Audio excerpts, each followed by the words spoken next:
Yeah? See this?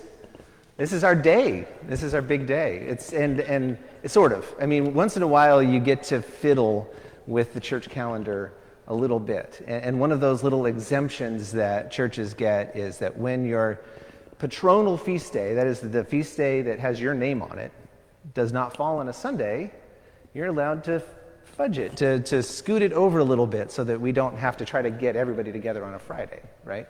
Because the Feast of St. Michael and all angels, technically, fell on Friday, September 29th, and we get to recognize that today, St. Michael's Episcopal Church.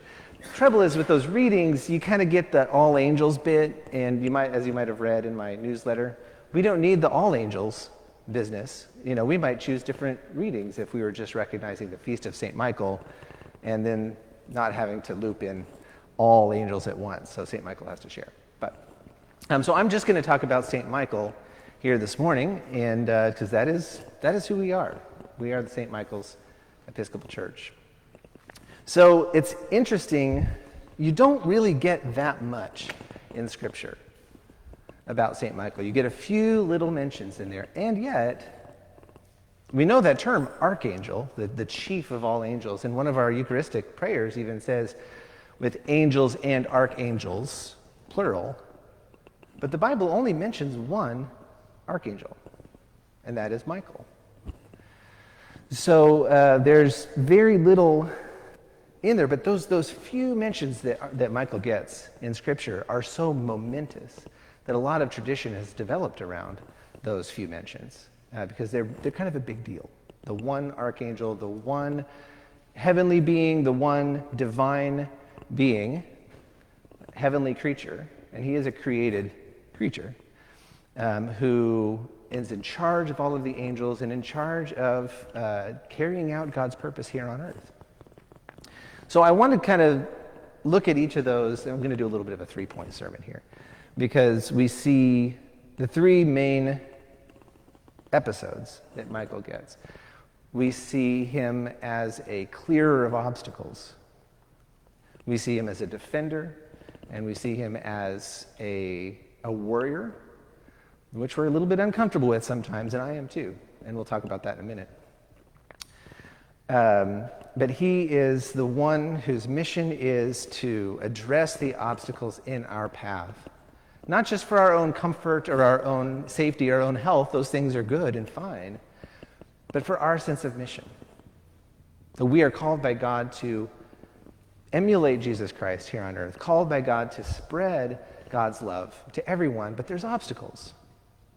And Michael is there to address those obstacles. And there's kind of three categories that those fall into. And one is, you could say past, and one is present, and one is future.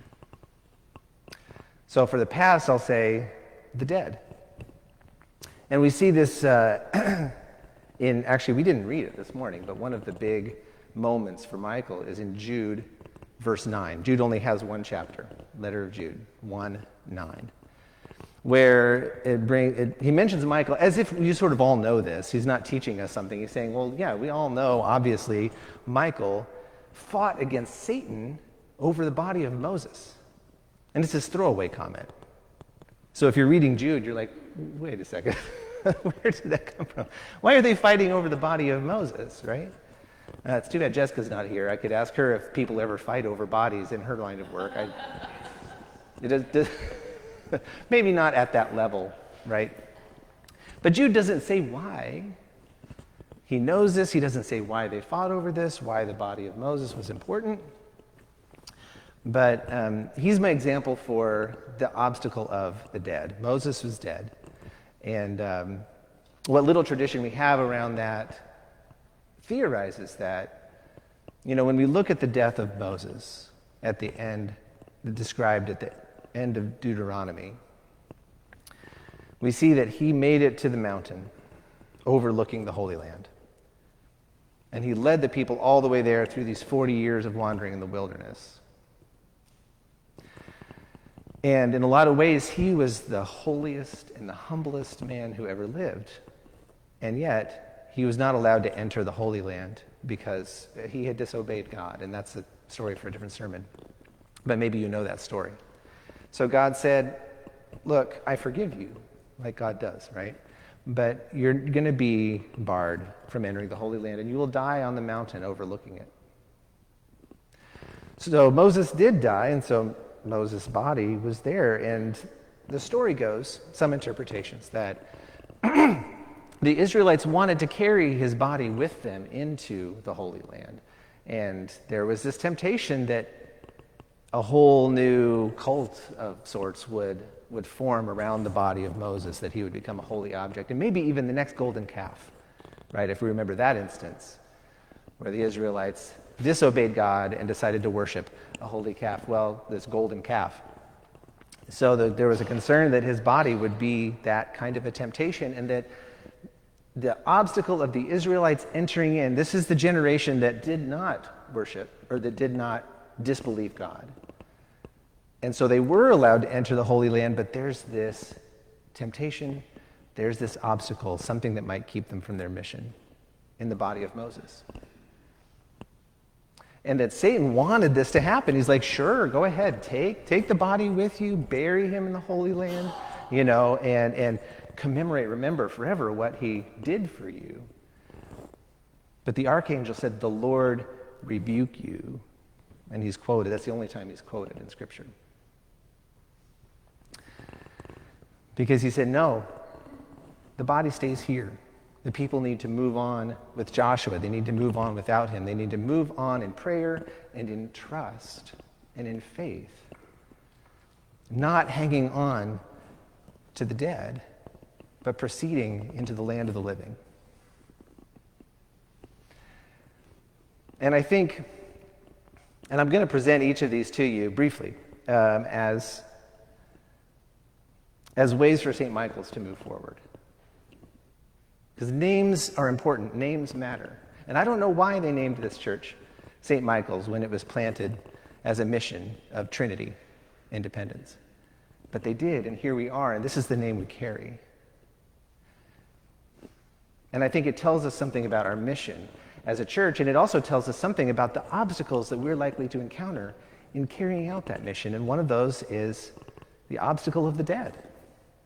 Now, I'm not referring about people specifically who have died, but the past. And we are a liturgical church, and we are a sacramental church, and we honor this heritage that we bring with us from these generations past and these centuries past. And we don't hold that lightly. But we also need to be aware of the temptation to allow that to be an obstacle to carrying out our mission. Do we ever favor liturgy over love, for instance? Maybe we don't. Maybe that's not a problem, but unless we're thinking about it, unless we are aware of the obstacle of the dead, then it's impossible to move forward in the land of the living. So that's the obstacle of the dead. There is the obstacle of the living too, and I think that's important to notice where St. Michael is mentioned in the book of Daniel. And he has some sort of obscure prophecies in there, but if you read, I think, chapter 9, you can check me on that, but where Daniel mentions that the Archangel Michael is supposed to come to Daniel when he starts fasting. And Daniel fasts and prays for 21 days, waiting for the angel to come, and he finally shows up, sort of like Gandalf, I think, if you're a Lord of the Rings fan. It's like, where's Gandalf? And he's being held up, right? Very powerful, and yet there's a powerful force there that's delaying him. So Michael shows up and says, hey, sorry I'm late. I was held up for 21 days by the Prince of Persia. Now, it's not clear whether that is an individual, if it's an actual prince, or if it's a metaphor of some kind, or a spiritual force. Whatever it is, it's a powerful force. And it's a living force. And Persia at the time was a very powerful empire. Daniel was in the Empire of Babylon, and next door was the Empire of Persia.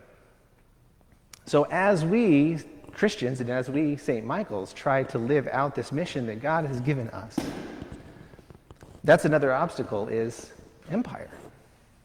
These living forces of capitalism, these living forces of democracy, these living forces of culture, those things I just listed are not bad things. In a lot of ways they're good, but they're also obstacles sometimes to carrying out our mission of love. And then there's the future. And one that we did read was from Revelation. And we read about how Michael slays the dragon. And this is a picture we have above this organ back here. Two things which I'm not sure about the future of, and it's a question mark back there. And I'll say why, because it was a couple of Sundays ago that my daughter Anya saw that poster. And she said, I just realized what's happening. He's hurting a dragon. I love dragons. What do you do with that? And she does. Her favorite toy is a plush dragon that she carries around, and there's a Pokemon aspect to it and all of this. But so we had a moment of like, okay, yeah, that's an act of violence, isn't it? That's back there. And we don't have a whole lot of artwork, but that's a big one. So what do we do with that? And I talked to her about it the other day. And I said, we're talking about whether there's a future for this or not. Maybe there is. But you remember from that movie, How to Train Your Dragon? I don't know if any of you guys have seen that, but we love that movie. And at the end, we learned that the dragons that they thought were evil were actually not evil. They were just under an evil influence. And it turns out that they were enslaved by a much larger dragon that no human knew about. And when they discover this, they're like, okay, well, all of these dragons that we thought were our enemies, they're not. There's one much larger force that is compelling them to act the way they are, and they are serving him or it. And I said, think about that. Think about the dragon that's hurting all those other dragons. And she said, okay. Now, I still want it to come down because not everybody understands that. So it's fun to hear from your 7-year-old. It's like, okay, I get it, but other people might not. So, all right. I like where this is going. But when we look at the future obstacle, when we look at what's ahead for St. Michael's Episcopal Church, we look at what's ahead for the human race. And it's easy to worry about all of those people who might stand against us. And there might be 30, 40 different ideas in this room about who those people are. But we tend to form enemies in our minds. You know, it's an us and it's a them. It's like, if we're going to grow, we have to get so-and-so out of our way. Just like the people of Burke did in How to Train Your Dragon. There's all these dragons are our enemies, and we got to defeat them. But then it took this one young man to realize they're not our enemies, are they? There is a larger force behind it, a force of deceit. And if we, with the help of St. Michael, can defeat that force of deceit, as Paul said, we don't fight against flesh and blood, but against principalities and powers of the air, powers of darkness. And St. Michael is leading the way. And we, as St. Michael's, can be a big part of that. And as in that effort to carry out our mission, it's good to, I see these coming out. You saw me pick it up. I don't need everybody to believe the same thing in this room. I don't need everybody to even believe in angels. That's okay. But it's good to be on the same page in prayer about what we are being called to do. And as much as Michael is depicted in Scripture as a warrior, as perhaps even a violent figure, I think there's a deeper level there that really aligns with the first impression that I got of this church and what led me to put in big words on the homepage of our website, a place for healing and hope. I'll be honest, I was sort of shooting from the hip when I put healing and hope there because I was just trying to build a website really fast. But I think that was coming from someplace real, because the more I learned about Michael, the more I realized that he is not a figure of violence, not a figure of attack, but a figure of healing and a figure of hope for our future, of hope for spreading the love of God to independence and beyond. So as part of maybe affirming, reaffirming, cementing that mission, that shared mission that we have, I'd like for us to pray together for 9 days. Now, day 1 and day 8 are the days that we can be together and do that. The rest of them, you're on your own. But I wanted to finish this sermon and kick off these 9 days by reading the first day together.